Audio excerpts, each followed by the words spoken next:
Good afternoon, CUL 610.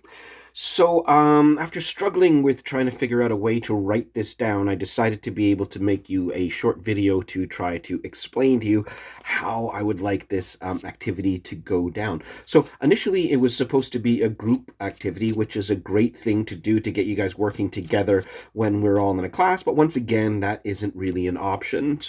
Yeah, we'll do this individually. So I'd like to start, just by explaining once again how the Chinese language was invented on a practical sense. So what we're looking at here, basically, let me just shift the lighting over so that it's a little bit more even. That's good. Okay. We've already had a look at, for instance, this character here. And we've been able to identify that as woman, as meaning woman. That would be a root character, or commonly called a radical. And the more complex forms of the Chinese language are formed by putting the radicals together. All the radicals, or the root characters, are going to be concrete things. As we noted before, this character for woman and this character for a son, we could put these two together and create a single character, and this means good. So that when the woman has a male child, of course, that's good. That's good for your lineage. That's good for your ancestry. That's good for your descendants. Or another one that we could use is, what we're looking at too is the idea that, woman is concrete, right? So it's something that you can see, you can experience with your senses. Same thing with a child, especially true if the child is crying.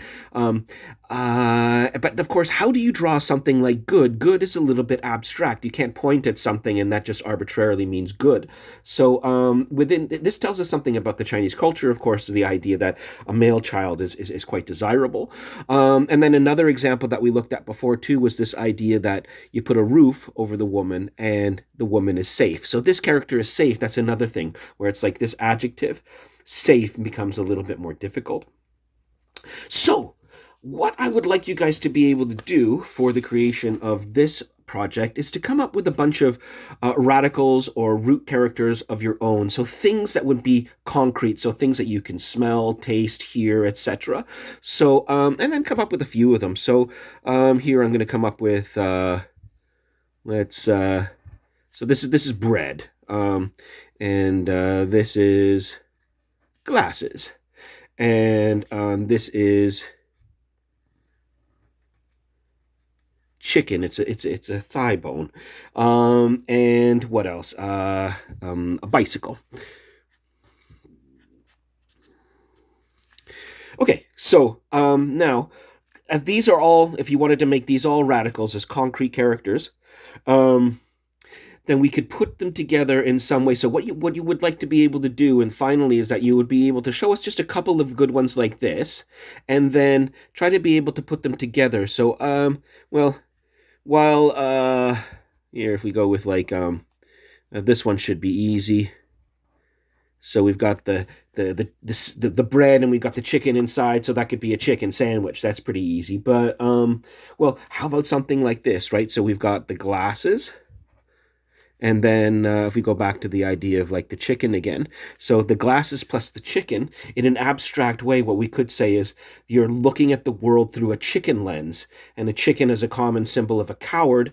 Then this could be like the character in my new language for fear. For a bread and a bicycle, for instance, I don't necessarily know what that means, but try to come up with about a dozen or so of these root characters. And then put these characters together so that you're combining them into something a little bit more abstract. And then put up so a couple of these ones up so that we can identify them and be able to guess rather simply, but then put up your compound characters, so where you're putting a few radicals together, and then so draw them, take a picture of it, put that up on the discussion board, and then allow your classmates and myself to be able to guess.